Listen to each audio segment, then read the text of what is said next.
మీ సొంత మహబూబ్ నగర్ జిల్లాలోనే మీ అభ్యర్థి ఓడిపోయిండు. మీరు సిట్టింగ్ ఎంపీగా ఉన్న మల్కాజ్గిరిలో ఒక సీట్ రాలే. ఇవాళ మీరు కరెక్ట్ గా పనిచేసినంటే 6 నెలల పాటు కరెక్ట్ గా కాంగ్రెస్ పార్టీ విధానాల కోసం పనిచేసినంటే ఆ 8 సీట్లు కూడా కాంగ్రెస్ పార్టీకి వస్తే ఇలా నరేంద్ర మోడీ ప్రభుత్వమే లేదు కేంద్రంలో. పరోక్షంగా మీరు సహకరించుకుంటా ఇవాళ కాంగ్రెస్ పార్టీని ఖతం చేసేటువంటి ఉద్దేశంతో మీరు ముందుకు పోతా ఉన్నారు. మీరు పొండి మీ విధానాలు కూడా అర్థమవుతా ఉన్నాయి. నిన్నగాక మొన్న కాంగ్రెస్ పార్టీ ఎమ్మెల్సీ అభ్యర్థి నరేందర్ రెడ్డి గారు ఆయన ఎన్నికల ప్రచారానికి పోయి ఈయన గెలిచినా గెలవకపోయినా ఒకటే అని చెప్పి, ఈయన గెలిచినా గెలవకపోయినా ఒకటే అని చెప్పే, మరి నరేంద్ర మోడీ గారు బొమ్మ పెట్టుకున్నటువంటి బీజేపీ అభ్యర్థి ఆడ గెలుస్తా ఉన్నాడు.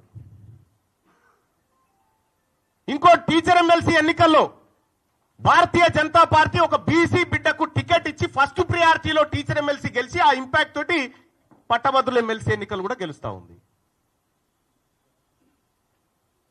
మీరు జిల్లాలు మొత్తం ఈ మెదకు, ఆదిలాబాద్, నిజామాబాద్, కరీంనగర్ పిట్ట తిరిగి తిరిగి ఎమ్మెల్సీ ఎన్నికలు ఏంది ఫలితం?